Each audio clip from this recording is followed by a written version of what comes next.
posibilidad ng tagumpay o kabiguan, ng ligaya o lungkot. Kaya marapat lamang na tanggapin si Jesus bilang tagapagligtas at Panginoon.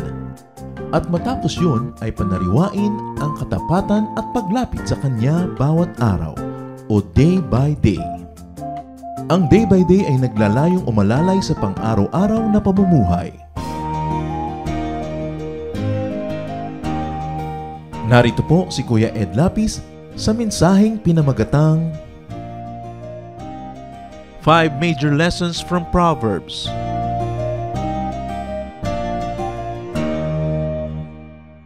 Tunay po na maaaring panghawakan ang pangako ng Panginoon. Yan ay totoong-totoo. At isa sa kanyang mga pangako is to always give guidance. He says, I'll teach you whether you walk to the right or to the left. At ang mahalaga po, malaman natin yung turo niya na yon at masunod natin. For instance, the book of Proverbs. The Bible is a book solely dedicated to Proverbs. It is a collection of saying from people, from wise men, from Solomon and some other men especially, na napakarami pong practical wisdom for our daily use. So, Proverbs are from wise men and collected and edited by wise men. Bakit po ito minarapat na isama sa Bible? Sapagkat ito ay punong-puno ng mga karunungan na nagmumula sa ating Panginoong Diyos. Yun po mga priests and prophets, focus on religious matter.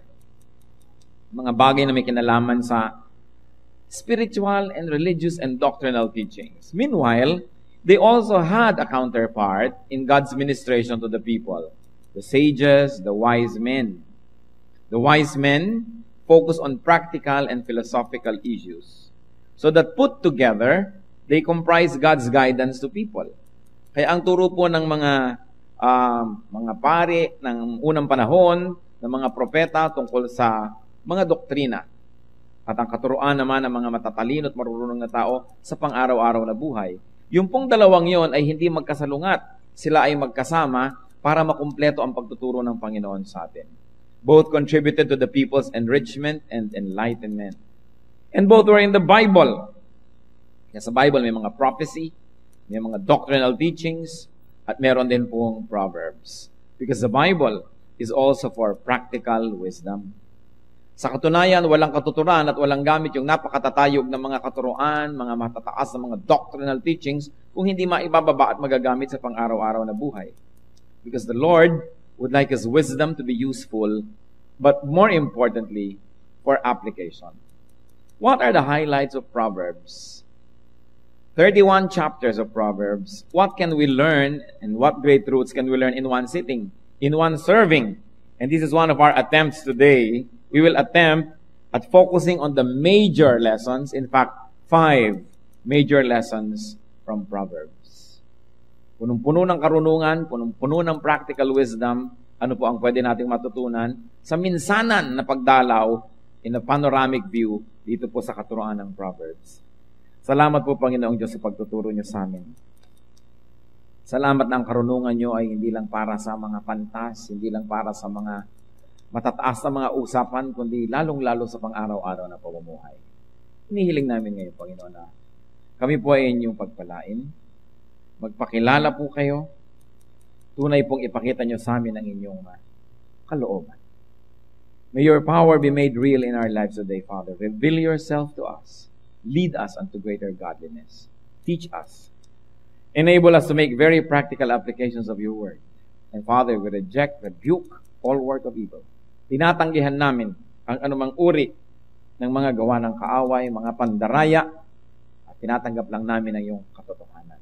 May your truth set us free. Lord, we reject and rebuke all presence and work of evil, and we ask you, Holy Spirit, be our guide. Father, protect your people from all work of evil men, of evil spirits, and may your truth be declared, and may your truth prevail. In Jesus' mighty name we pray with thanksgiving.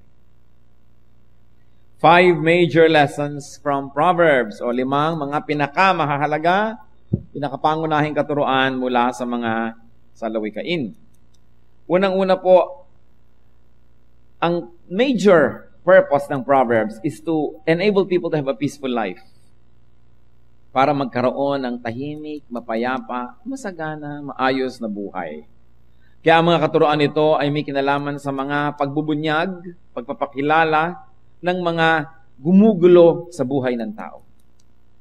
Kaya kailangan para magkaroon tayo ng kapayapaan to learn from Proverbs. And one lesson, this is very especially for married people, stay faithful to your wife. Manatiling maging tapat sa iyong kabiyak. Yan po isang major theme, isang pangunahing katuroan ng buong book of Proverbs. Why? Because infidelity is a major source of trouble.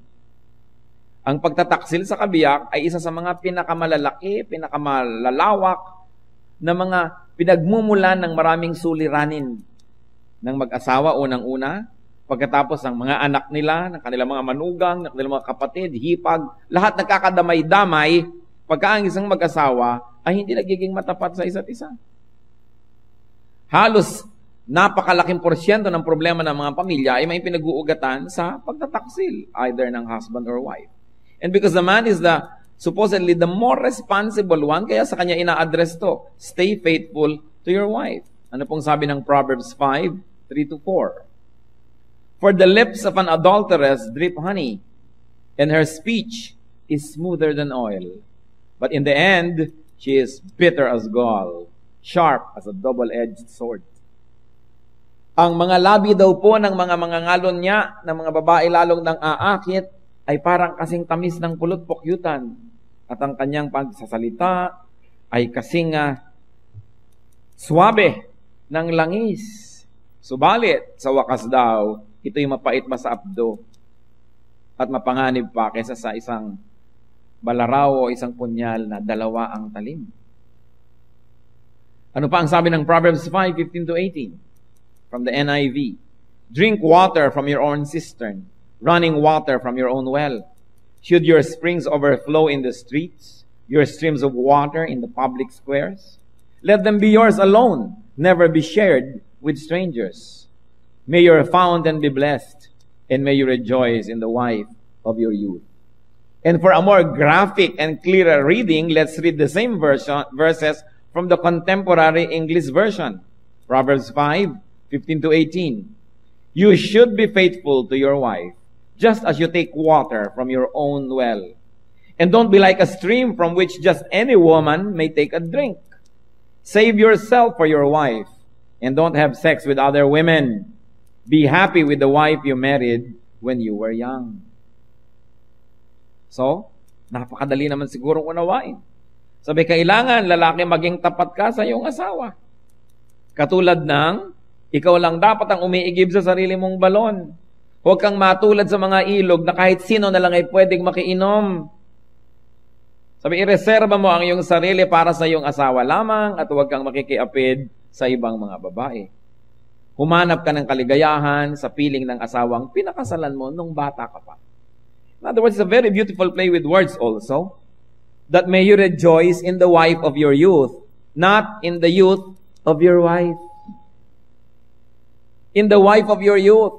Sa babae ng iyong kabataan, hindi sa kabataan ng iyong asawa na pag tumanda na, ayaw mo na sa kanya na parang hindi ka tumatanda't siya lang. So napakalaki po ng paalala dito. At kakambal niyan, teaching, treasure your wife. Pahalagahan, ituring siyang isang kayamanan. Ano pang sabi ng Proverbs 31:10? A wife of noble character. O ito naman, noble character. Hindi basta lang wife. A wife of noble character who can find. She is worth far more than rubies. Sabi po ng contemporary English version, that's always more direct. The same, Proverbs 31:10. A truly good wife is the most precious treasure a man can find. Yan ang kayamanan daw na totoo ng isang lalaki, ang isang matino, mahusay na asawa. Sa dapat pahalagahan, hindi dapat na ini-ignore, hindi pinapansin, at pagkasama mo ang nagkakaliko-liko ang iyong leeg sa paglingon sa mga higit na bata pa. Diba? Dahil sabi, rejoice in the wife of your youth. Pangalawa po, na major thing ng Proverbs, do not guarantee alone. Do not co-sign alone. Kung marami pong problema ang tao dahil nagmumula sa pagtataksil ng asawa, Marami ring problema na financial ang orientation. Marami tayong sinusuot na gulo na may kinalaman sa pera. Lalong-lalo kung kayo naggagarantiya sa utang ng may utang. Ano po ang itinuturo ng Bible? Para tayo magkaroon ng tahimik na buhay, maging tapat sa asawa. Dahil maraming problema ang nanggagaling sa pagiging hindi matapat. Para matahimik na buhay, meron pa po, huwag gagarantiya ng utang ng may utang. Never be a guarantor. Sa palagay niyo, ako lang ang may sabi? Proverbs chapter 6, verses 1 to 5. My son, if you have put up security for your neighbor, if you have struck hands in pledge for another, if you have been trapped by what you said, ensnared by the words of your mouth, then do this, my son, to free yourself, since you have fallen into your neighbor's hands. Go and humble yourself, press your plea with your neighbor. Allow no sleep to your eyes, no slumber to your eyelids. Free yourself like a gazelle from the hand of a hunter, like a bird from the snare of a fowler. And to appreciate this some more, let's read it in the contemporary English version. Same Proverbs 6, 1 to 5. My child, suppose you agree to pay the debt of someone who cannot repay alone, then you are trapped by your own words, and you are now in the power of someone else. Here is what you should do. Go and beg for permission to call off the agreement. Do this before you fall asleep or even get sleepy. Save yourself, just as a deer or a bird tries to escape from a hunter. So malinaw po, sinasabi, don't strike your hand in pledge. Ito po isang figure of speech kasi merong sini-strike yung kamay, parang give me 5, pero ibig sabihin nun, ako na ang guarantor ng utang mo. Proverbs 11:15, he who puts up security for another will surely suffer, but whoever refuses to strike hands in pledge is safe. Proverbs 17:18, a man lacking in judgment strike hands in pledge and puts up security for his neighbor. Hindi daw dapat ginagawa ng isang tao na gusto ng mapayapang buhay na maging guarantor ng utang ng may utang. Kasi, kaya nga siya hindi makautang hindi siya pagtiwalaan kaya kailangan ng guarantor. Ikaw naman ngayon ito magagaranti para sa kanya. Gaano karami na pong magkaibigan na nagkasira dahil yung isa guarantor, tinakbuhan. Ang nagbayad si guarantor. Gaano na karami mag-asawa ang nagkagalit dahil yung isa para sa kanila naging guarantor ng kung sino. Tapos ngayon, ayaw magbayad ng kung sino na yun, kayo ngayon itong napapahamak. Ang sinasabi po dito, yung mahilig mag-guarantee sa utang ng may utang, yan ay mapapalubog at mapapalagay sa busot. Hindi po sinasabi maging selfish tayo. Gusto nyo makatulong? O di bigyan nyo na lang. So, alam mo, hindi ko pwedeng mag-guarantee sa utang mo na 300,000. Pero eto ang 200 sa'yo na. Di ba? Yan ang kaya kong ibigay. Pero bakit ako mag-guarantor? Diyos ba ako? Hawak ko ba ang langit at lupa? Hawak ko ba ang kinabukasan? Alam ko ba na pag hindi ka nakabayad, may ibabayad ako? Maaring meron ako ngayon, pero next week meron pa rin ako. Bakit ako ngayon lalagay sa ganyang gulo? Kaya kakambal po niyan, yung itinuturo na huwag ding mangutang ng mangutang at huwag konsintihin ang lahat ng mahilig mangutang, tapos kayo pa yung mag-guarantee. Kailangan bago natin ma-enjoy ang isang bagay, pinaghirapan na natin o inipon na natin. Hindi yung uutangin pa lamang, tapos ngayon nakalubog ka. Gano'ng karami ng tao ang umutang ang nagkandagulo-gulo buhay. Lalong-lalo halimbawa kung tayo uutang sa bangko. May panalo ka ba sa bangko? Kaya nga ang lalaki ng building yan Kaya ang gaganda ng suot ng mga taga-bangko. Saan galing? Interest next month, interest last month. Ang inyong pera ay pinag-iinteresan.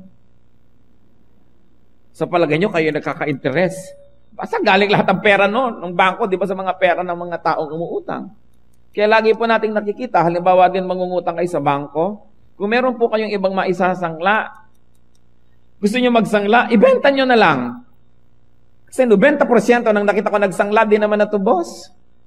So sa konting pagkakasangla, konti lang ang nakuhang pera, puro interest lang nangyari na wala na ang buong kabuhayan. So kung talagang kailangan nyo ng pera, may lote kayo, ibenta nyo na lang. Pag nagkaroon uli kayo ng pera, ibinigay ng Diyos, umunlad uli kayo, bumili na lang kayo ng kapalit.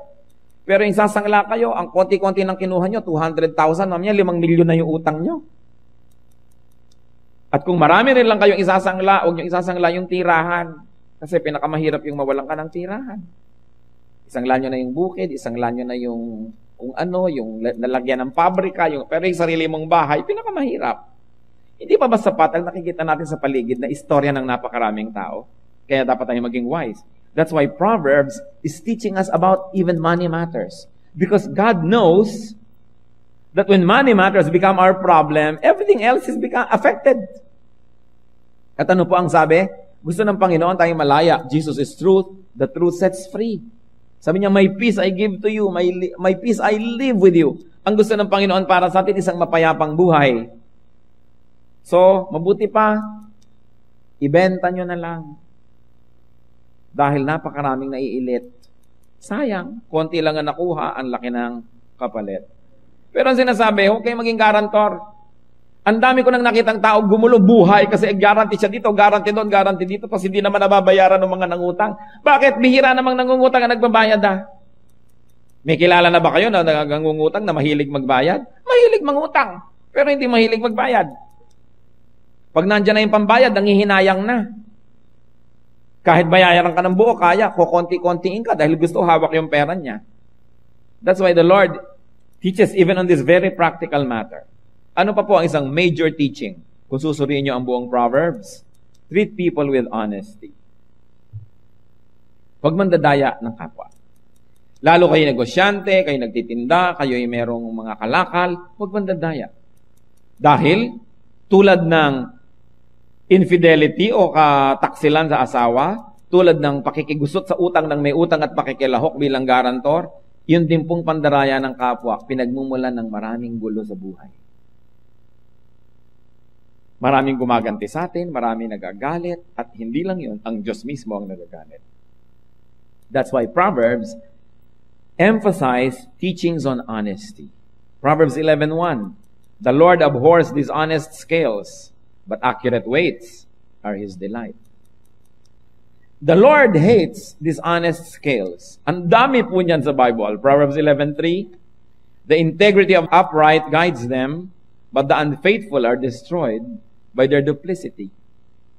Ang mga taksil, ang mga di matapat, ang mga madadaya, sinisira ng kanilang sariling kadayaan. Proverbs 20 verse 10, differing weights and differing measures, the Lord detests them both. So, pag may binabayaran tayo, dapat we should get what we pay for, and this is what God wants. So, kung tayo yung consumer, we should stand up and correct the system. At lalong-lalo kung tayo yung seller, we should be honest. Nakita niyo ang Panginoon kung gaano ka-concern sa ating smallest detail of life? What do? Let people get what they pay for. And if you are an employer, let people get what they work for. Let people get what they deserve. Let people get what they rightfully own. Huwag aangkinin ang hindi atin. Huwag sisingilin ang hindi naman binili. Kailangan honest. At kahit sa pag-aasawa, kailangan honest. Huwag aangkinin ang hindi inyo. At huwag ipamimigay ang hindi sa inyo. Ang katawan po ng lalaking may asawa ay pag-aari ng kanyang asawang babae. Ang katawan ng babaeng may asawa ay pag-aari ng kanyang asawang lalaki. Hindi nila pwedeng ipahiram, ipamigay, kung kani-kanino, yon ay para sa kanilang asawa. 1 Corinthians 7, verse 4. The wife's body does not belong to her alone, but also to her husband. In the same way, the husband's body does not belong to him alone, but also to his wife. So ang katawan ni lalaki, hindi lang kanya, pag-aari yun ng babae, kaya para yun ipahiram sa iba, ay kataksilan. Sasabihin, katawan ko to. Sandali, may asawa kang tao. Yes. Well, hindi lang ikaw may-ari ng katawan mo. Pag-aari rin niya ng iyong kabiyak. Kaya napakalaki pong kasalanan, yung nagkakaroon ng marital infidelity. Kaya babae, kaya lalaki ang gumawa, pareho yun na pagtataksil. Napaka-importante matapat. Kasi nung pinakasalan mo siya, kanya ka na eh. Bakit ngayon ipapahiram mo pa sa iba yung sarili mo? Kaya napakahalaga. At kung nangyayari naman po halimbawa, nagkulang si babae, nagkulang si lalaki, nagkasala, nagkamali, nadapa, nagtaksil, anong dapat gawin? Magpatawaran. Patawarin ang isa't isa, iayos ang buhay. Hindi ko mo nagkamali siya, magkakamali na rin ako. Nagtaksil siya, pues may lisensya na ako magtaksil din. Dahil hindi na itutuwid ang isang pagkakamali ng isa na namang pagkakamali. Yang inuutos ng Panginoon, magpatawaran. At hindi lang pag pinatawad ka na Araw-araw na lang humihingi kang tawad. Dapat pinatawad, tapos tigilan na ang paggawa ng mali at iayos ang buhay. Lalo't may mga edad na kailangan iayos ang buhay. Hindi naman bagay sa mga bata, mga bagong kasal na magulo. Pero lalo na hindi bagay kung may edad ka na, tapos ang gulo-gulo nyo pa. Dapat naman tayo hindi lang tumatanda, kundi may pinapagkatandaan at nakikita sa ating buhay ang bunga ng maraming taon, maraming panahon na natututo tayo, hindi lang sa kamalian natin, pati rin sa kamalian ng ating kapwa. Isa pa pong major theme, isang major teaching ng Proverbs is teach your children well. Turuan ang mga bata. Children mo, children ng children mo, pamangkin mo, apo mo, ang mga bata dapat turuan. Nakikita niyo po, may common denominator ng mga dinidiscuss natin. Pag pinabayaan, gulo. Halimbawa, katapatan sa asawa. Pag pinabayaan yan, gulo.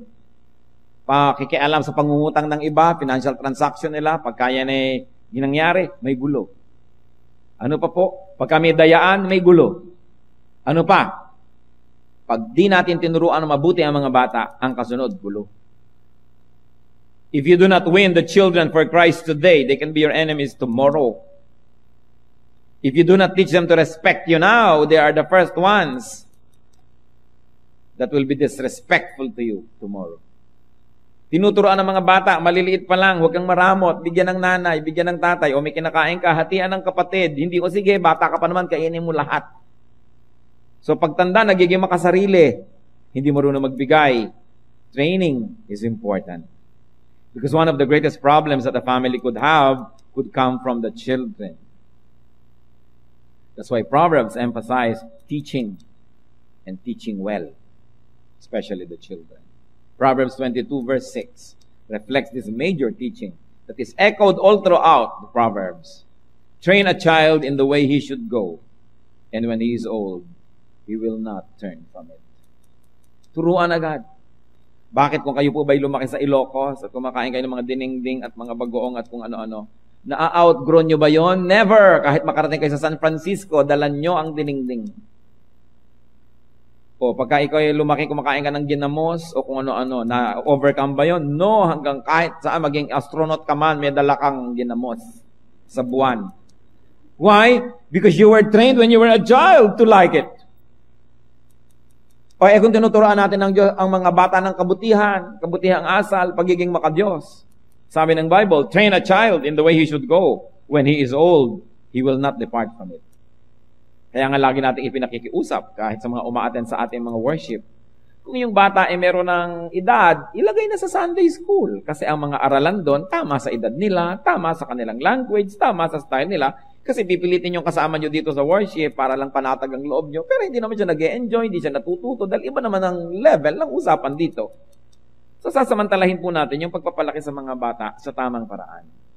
And of course, the best teacher is a good example. Kailangan maganda ang palaki. Kita yung mga bata na pinapalaking lagi sinisigawan. Pag laki-laki, palasigaw na rin. Yung mga batang lagi na lamang na pinapatahimik, paglaki sobrang inferior. Yung huwag ka sasagot, sumunod ka na lang ng sumunod. Paglaki sila yung api-apihan ng lahat ng tao sa planeta. Kasi hindi sila tinrain mga tuwiran. Pwede naman mga tuwiran, basta hindi magaspang ang paraan, basta maganda ang pamamaraan. Tinetrain natin ang bata.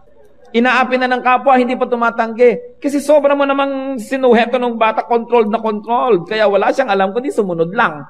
Kaya buong buhay, sunod-sunuran. So sinasanay natin mga tuwiran, hindi lang maging mayabang. Sinasanay natin na pwede rin tumanggi. So minsan mga bata, binibigyan mong choice. O matutulog ka ba ng alas 8 o 8 o'clock? So, may choice. English o Tagalog. Tulog na kasi 8 na. May choice ang bata. So, marunong pumili. Hindi yung wala ng kapili-pili. Controlled na controlled mo. Paglaki, alila ng mundo. Kawawa naman. Teach the children. Especially in godliness. And finally, number 5. Marami sana, 50 sana i-discuss natin. Yung buong Proverbs. Kasi maraming teaching, pero pag kinuha nyo pa yung major, ito yon. Major 5. And number 5 is do not be lazy. Huwag maging batugan. Huwag maging tamad. Huwag tatamad-tamad. Bakit na naman? Dahil napakaraming problema na sinusuong ng mga tamad. Napakaraming deprivations, naghihirap ang buhay, hindi umaasenso, walang may gusto sa kanila. So, tinuturoan natin ang tao, pati ang ating sarili, not to be lazy. Pagka yung mga anak nyo, basta lang babangon, hindi marunong magligpit ng hinigan, hindi malang marunong mag-ayos ng pinagkainan, oras na nagbakasyon sa bahay ng may bahay, hindi nagugustuhan ng kapwa. Mapipintasan pati kayo. Bantong batang to, parang ahas na lamang ito naghunos dito. Hindi malamang ligpitin yung kanyang ginamit ng mga kumot. O, marereflect yung sa bahay. Pati sila kawawa, lugi. Kasi po alam niyo yung mga bata na hindi turo. Walang nakakagusto sa kanila. O di lugi sila. Kaya kailangan tinuturuan natin para kung good ang behavior, nagugustuhan ng kapwa. And you know that we all need people. You always need help. Nobody succeeds without people's help. We all need help. And we like to help those that we like. So, isa sa mga maganda nating maipamana sa ating mga anak at maibigay sa ating sarili, yung tayo ay likable. Hindi ka tatamad-tamad, hindi ka laging pabigat, masarap kang kasama, magaan. Hindi yung pagkatrabaho ka, reklamo ka na lang ng reklamo, lagi ka na lamang na nakasimangot, lagi ka na lang merong kung ano-ano mga kabigatan sa buhay. Next time, pag meron ulit trabaho, hindi na ikaw ang pipiliin ka trabaho kasi ang bigat mong kasama. Kailangan magaan. And one of that, of course, is not to be lazy. Proverbs puts a lot of emphasis on that. Proverbs 24:30-34. I went past the field of the sluggard, past the vineyard of the man who lacks judgment. Thorns have come up everywhere. The ground was covered with weeds, and the stone wall was in ruins. I applied my heart to what I observed and learned a lesson from what I saw. A little sleep, a little slumber, a little folding of the hands to rest, and poverty will come on you like a bandit, and scarcity like an armed man. Sabi niya, yan, may nadadaanan ako ng mga taniman, garden ng iba, puro damo dito, sira-sira ang bakod doon, kahalo na nung halaman yung mga damo. Sabi niya, at nang ito'y aking nilini at sinuri, meron akong isang napagtanto. Konting tulog, konting pahinga, konting pahaghalokip-kip, pagtatamad-tamad, at biglang darating ang kahirapan. Sabi ko naman, ang kasalatan dumarating sa tanan. So, masipag ba tayo? Kumusta na ang ating ekonomiya? Paano nga aasenso si Pilipinas? 7 member ng pamilya, 1 lang ang may trabaho, 6 nakaasa. Hindi bali sana nating tulungan at umasa yung sobrang mga bata pa, o sobrang matanda na, o sobrang may karamdaman. Pero hindi naman ganun. Yun ngang malalakas ang katawan. Siya pa itong napakaraming gusto sa buhay. Laging gusto ng bagong sapatos. Hindi pa naman kumikita, gusto pa, may party pa ang kanyang birthday. Kumita ka na ba? Hindi pa. Gusto pa ng 18 candles, 18 roses. Magdedebo pa. Gusto pa yung bagong damit. Nagtatrabaho naman yung magulang na tagpakanda hirap-hirap abroad, 3 buwan na ang i-advance para lang makapag-party sa hotel si prinsesa. At fantasy ang buhay, bababa sa hagdan na parang si Cinderella. Kahit man lang 3 oras lamang. Pero realistic po ba tayo? We should always work hard. Hindi yung ipinangungutang pati party. Handaan lang, ipangungutang pa. Paano aasenso? Paano tayo makakalutang sa kahirapan? Pagkatapos yung mga anak na lalaki, basketball, hanggang magutom. Pag uwi, anong ulam? Akala mo nagbibigay ng pambili ng ulam. Nagtututok ng mga medyas sa dumi. Hindi naman yun na maglalaba. Yung mga kapatid na babae na naman na maglalaba. Ang lalaki ng mga elepante, walang silbi. Tapos sinotolerate na maraming magulang. Tuwang-tuwa pa. Ang laki ng anak ko ngayon, di katulad ko nung araw kasi igib ako na igib ng tubig, di ako lumaki. Mabuti po sila ang lalaki. Pero ang lalaki nga kung wala namang silbi. So, importante tinuturuan natin ng sipag. Lalo po kayong mga magulang na may mga katulong sa bahay, may mga staff sa bahay, kailangan turuan ng mga bata magtrabaho. Kasi pagka hindi sila marunong, munting mga dinadala sa buhay, lubhang nabibigatan na kasi hindi mga nasanay. Kaya importante sinasanay din natin. Bakit natin pinag-uusapan ng mga ito? You know why? Because God wants us all to have a peaceful and enjoyable life. At para mangyari yon, dapat matupad yung mga karunungan na nandito sa mga salawikain o sa Proverbs. Tingnan ninyo, kung meron po kayong problemang malaki sa buhay na hindi may kinalaman dito, kataksilan sa asawa, maybe kayo yung pinagtaksilan, kayo nagtaksil, o kayong mga kamag-anak na nadadamay sa mga kutakot-takot na gulo. Merong mga hipag na nagtatampo ng sobra doon sa mga bayaw dahil yung kanyang sariling asawa merong kulasisi. Pati yung mga bayaw at hipag pagtatampuhan na. Anong magagawa mo? Dinadala sa inang kapatid mo, eto ang yung hipag. Hindi kayo makapagpahalata pagtalikot. Sino yan? Hindi mo naman mahiya ng harapan din, di ba? Dahil ganun tayo mga Pilipino, magagalit na ngayon si ganito, si ganyan, ang gulo. O ano pa? Hindi po ba maraming gulo dahil sa financial mess? Dahil sa pangungutang o sa pagpapautang ng wala sa lugar o paggagarantiya? O kaya sa ating mga dishonesty, sa incorrect upbringing of children, at sa ating katamaran? Ano bang problema ang mag-isip natin araw-araw, liban na lang sa kalusugan, na hindi connected sa 5 bagay na ito? Yan lang 5 na yan, sugpuin natin at ayusin, magiging paraiso ng ating buhay. Kaya itinuturo at kaya ngayon ay ating sinusuri. Proverbs teach us well. Proverbs teach us how to avoid such problems. Kala nyo, wala kayong kamalay-malay na pag-uusapan natin ng 5 bagay na ito ngayon. Sabi siguro ng iba, sinabi mo ba dyan sa speaker na yan ang buhay ko? Bakit ako yata ang pinaparinggan yan? Diba? Well, kung ito po yung nangyayari sa inyo, pasalamat kayo sa Diyos. Mahal kayo ng Diyos, gusto kayong paalalahanan. Pero hindi naman tayo gagawa ng mensahe dahil lang, darating si ganon o darating si ganyan, tapos mayroong 2,000 extra lang sila, ikaw lang pala yung gustong patamaan. We don't do that in the pulpit. But God loves us. And if these proverbs have spoken to you, praise God, because God loves you. God wants our lives corrected. And even if it's not directly our concern, it is probably the concern of people who are close to us. People that we can influence. People that we can teach. John 10:10, ano po ang sabi ng Panginoong Diyos? The thief comes only to steal, kill, and destroy. I have come that they may have life and have it to the full. That is what Christ wants for us. A full life. Isang buhay na buong buo, masaya, mapayapa.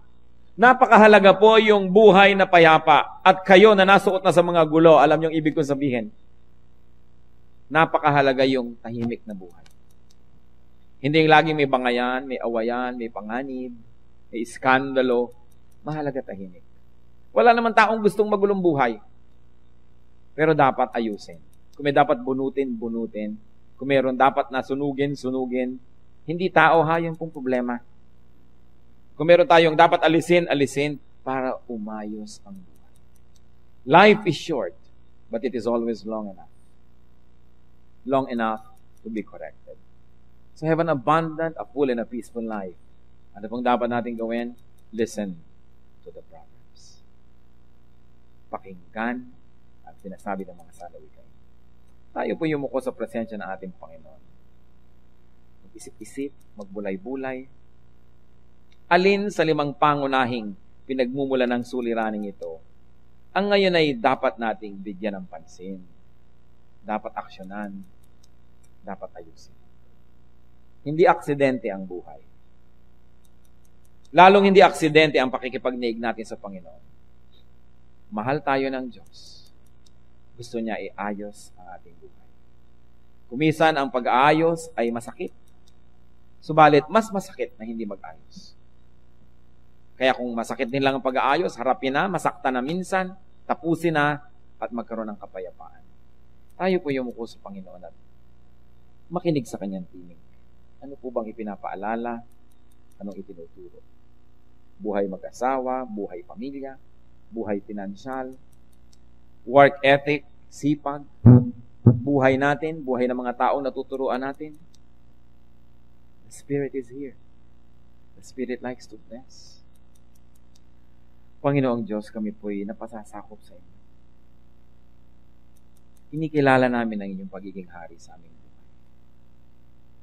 Lubos-lubos din kaming napasasalamat, Panginoon, na kinakausap nyo kami sa iba't ibang paraan. Tulad ng pakikipag-usap nyo sa amin ngayon. Nawa po huwag masayang ang iyong mga paalala. Na huwag kami magbingi-bingihan at magbulag-bulagan sa mga dapat marinig at makita. Itumpak ang aming mga pamamaraan. Ituwid ang aming buhay. Panginoon, dalangin ko po para sa lahat ng mga anak mong narito ngayon. Alinman sa mga nabanggit, ang nagiging dahilan ng gulo, sigalot, hirap ng buhay, kapangyarihan niyo nawa ang kumilos at nang makalaya ang iyong mga anak. Subalit bago yon, turuan niyo po ang bawat isa na maging masunurin sa inyo. Mangusap po kayo sa amin. Mga kapatid, tayo makapagniig sa Panginoon sa ilang saglit lang. Hayaan na lalo pa tayong turuan ng Espiritu.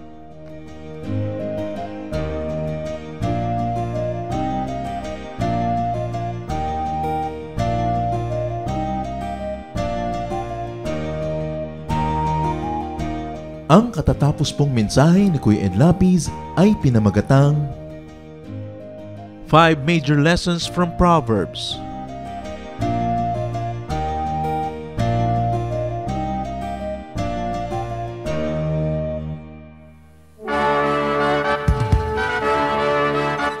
Halina't sama-samang sumamba at magdiwang sa Day by Day Jesus Celebration kasama si Kuya Ed Lapiz. Bulwagan ng Panginoon PICC, one Sunday a month, Philippine International Convention Center, Rojas Boulevard, Pasay City. All other Sundays sa mga day-by-day mini-bulwagan ang pagtitipon. Para sa buwan ng Disyembre, gaganapin ito sa December 8, 2024. 8 a.m. ang First Jesus Celebration, 10 a.m. naman ang Second Jesus Celebration. Para sa iba pang detalye, bisitahin ang ating official Facebook page, Day by Day Friends.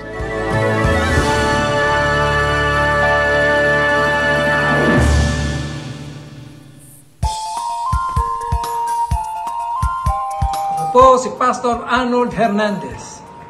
Inaanyayahan po namin kayo na dumalo at makisaya sa Jesus Celebration sa ating Day by Day Bonifacio Global City. Tuwing linggo, sa oras ng 3 hanggang 6 ng hapon sa 8th floor Menarco Tower, 32nd Street, BGC, Taguig City. At para po sa detalye ng schedules at location, narito po ang ating contact details. 0949-992-6574 at visit FB page Day by Day Bonifacio. Halina ipagdiwang ang Panginoong Jesus!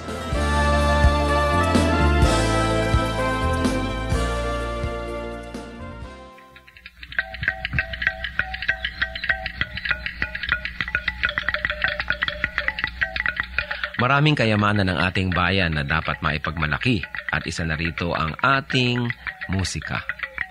Napakarami ng mga instrumentong pangtugtog ng ating lahi. Isa na rito ang kulintang tamlang ng mga Maguindanao sa Cotabato.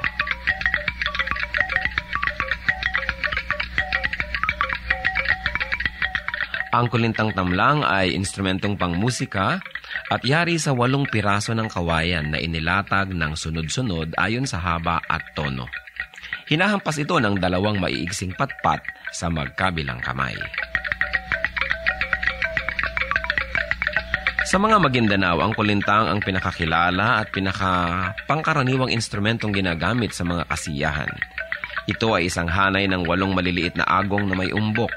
Subalit sa kakulangan nito ay maaaring gamitin sa halip ang kulintang tamlang. 2 tao ang maaaring tumugtog sa isang set ng kulintang tamlang. Ang una ay tumutugtog ng melodya, habang ang ikalawa naman ay tumutugtog ng ritmong paulit-ulit or steady drone rhythm, na pinakamaliit na instrumento naman ang siyang hinahampas. Karaniwan din na makikita itong ginagamit ng mga kabataan sa kanilang pagsasanay at pag-aaral ng mga ritmo ng kulintang.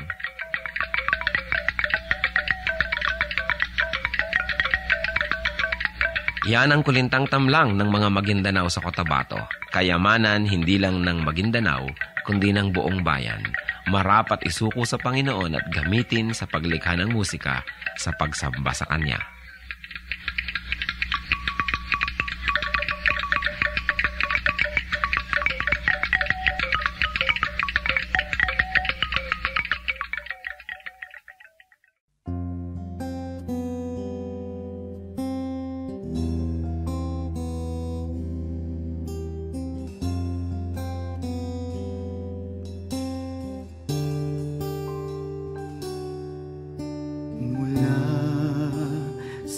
sinapupunan. Ako'y iyong kilala. Wala na ngang iba, sa inyo'y hihigit pa. Panginoon, tapat, dakila ka. Kayo lang ang pupurihin at siyang tatanghalin, pagkat kay buti-buti niyo sa akin. Ang pag-ibig na sadyang kay ganda, mga pangako niyo'y gabay sa aking daan. Walang makapapantay sa anak ninyong alay. Ang pag-ibig niyo'y sapat kailan pa man.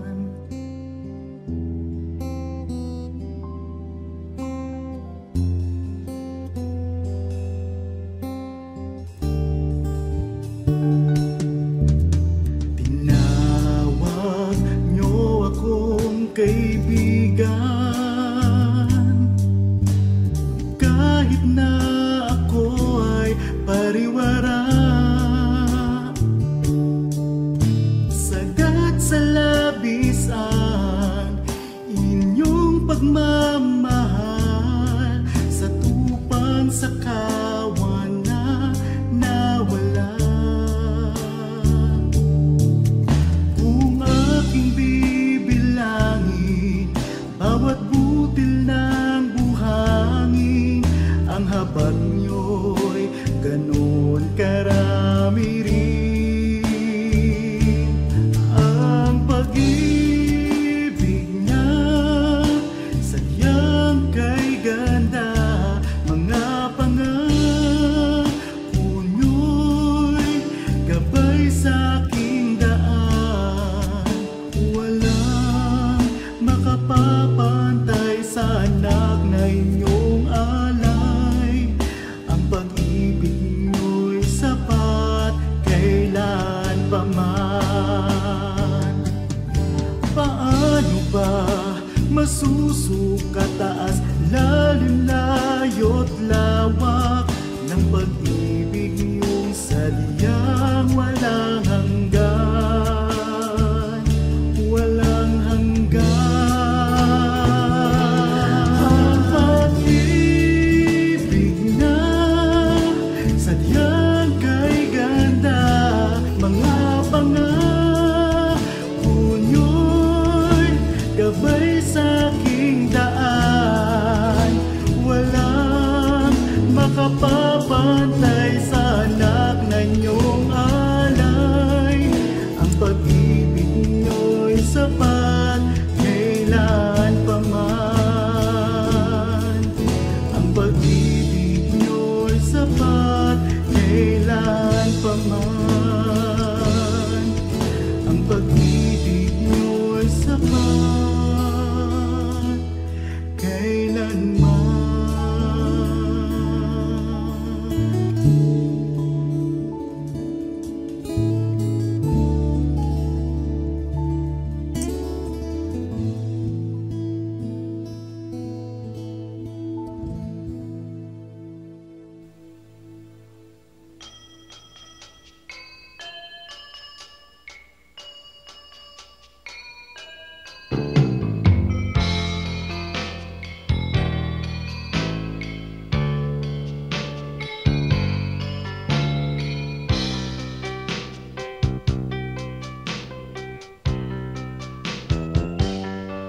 Nais kong mamasdan ang ngiti sa bawat labi, kagalakan ay maghari kailanman.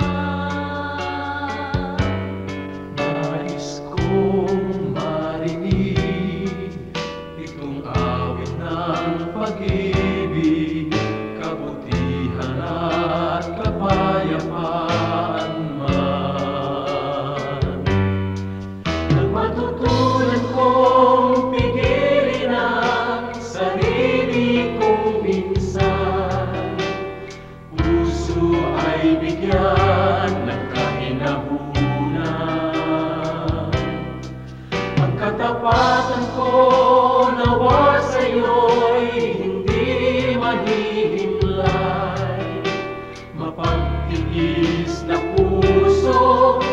pagitan ng taglay. Bunga ng Espiritu, mayroon ka ba sa buhay mo?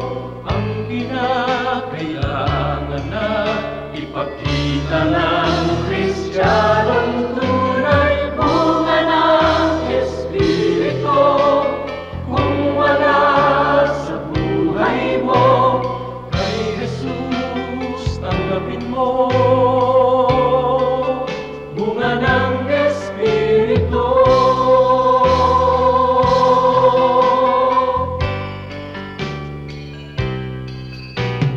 Kay Jesus tanggapin mo. Bunga ng Espiritu.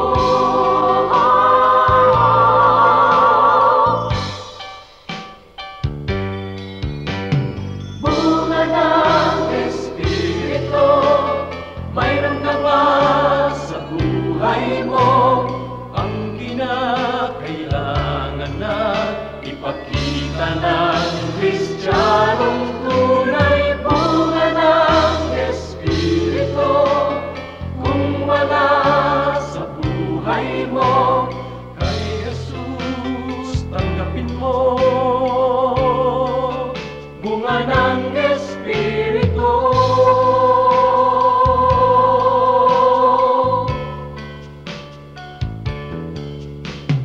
Kay Jesus tanggapin mo. Bunga ng Espiritu.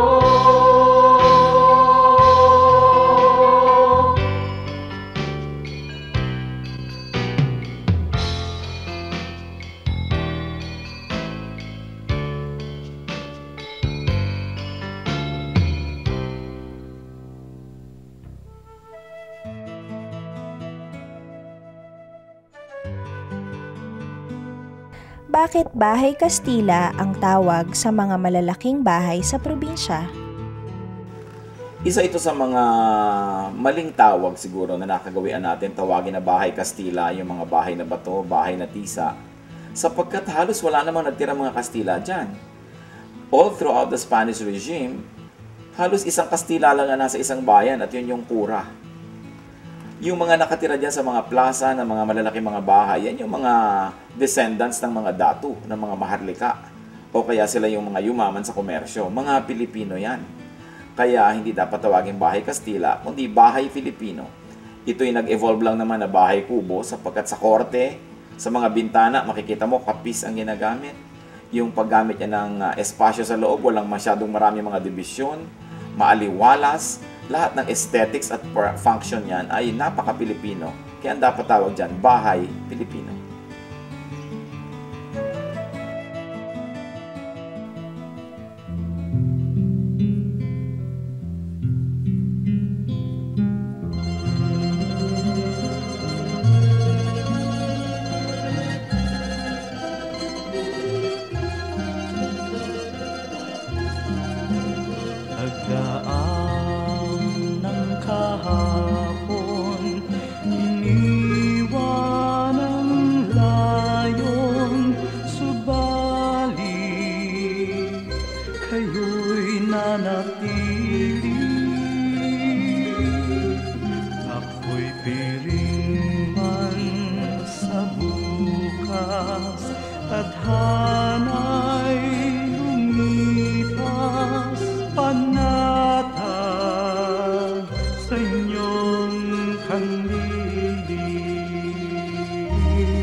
sadyang hindi mananait. O Jesus, kaulayaw, gawin pang malinaw sa akin ang iyong pag-ibig. O Jesus, sa ulayaw, hatid sa aking buhay, agapay sa paglalakbay. Kaibigan kang tunay, dagli ang karamay, kailanman di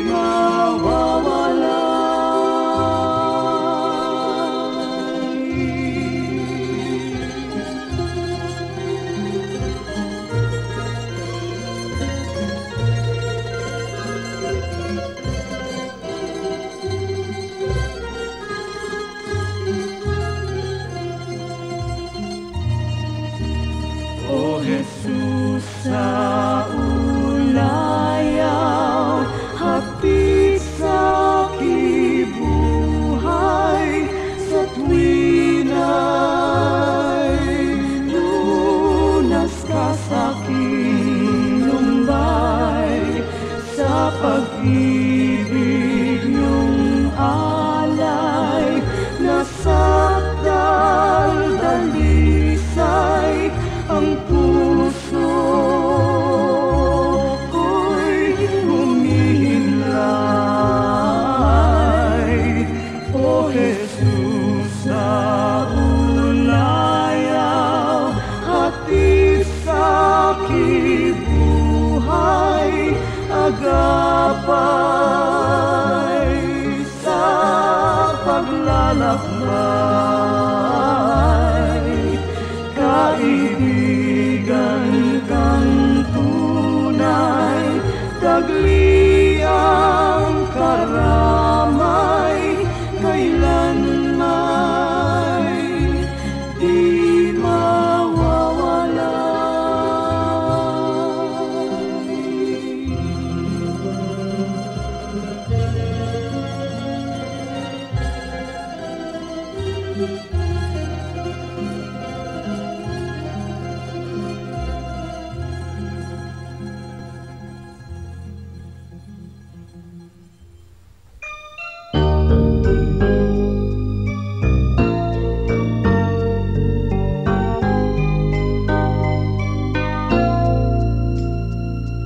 Kung ang puso mo ay nasasaktan dahil buhay ko ay may kabiguan, suliranin may nagbunga ng kasawian. O Jesus, ikaw ay laging nandyan. Kung nagkamali't nagkasala man, ang patawad mo'y laging nakalaan. Kung ang kapwa ko sa akin nagkasala man, ang patawad ko kaya'y ilalaan. Ang kabaitan mo ay dapat kong tularan sa buhay ko. Ang kabaitan ko, biyaya ng Espiritu, kabaitan ko.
ng pusong laging may awit, hindi nagagalit. At ituro mo sa aking buhay kung paano umibig sa aking kaaway. Kahinahunan, kahinahunan, kahinahunan yung ibigay.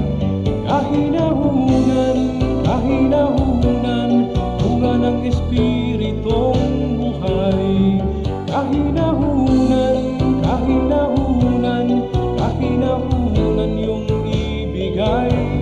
Kahinahunan, kahinahunan, bunga ng Espiritong buhay. Bigyan mo ako ng pusong napaawat, nagpapatawad, upang di ako mapaaway. Hinahon ng puso'y aking kaagapay. Kahinahunan, kahinahunan, kahinahunan yung ibigay. Kahinahunan, kahinahunan, bunga ng Espiritong buhay. Kahinahunan, kahinahunan, kahinahunan yung ibigay. Kahinahunan, kahinahunan, bunga ng Espiritong buhay.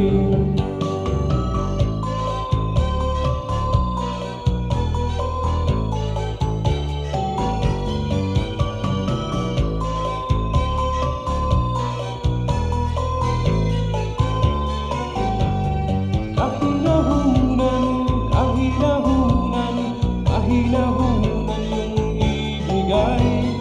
Kahinahunan, kahinahunan, bunga ng Espiritong buhay. Kahinahunan, kahinahunan, kahinahunan yung ibigay. Kahinahunan, kahinahunan, bunga ng Espiritong buhay. Kahinahunan, kahinahunan, kahinahunan yung ibigay. Kahinahunan, kahinahunan, bunga ng Espiritong buhay. Bunga ng Espiritong buhay.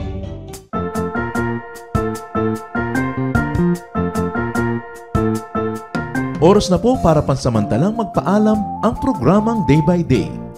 Tayo po'y magsama-sama tuwing ika-6 hanggang ika-7 ng umaga, araw-araw.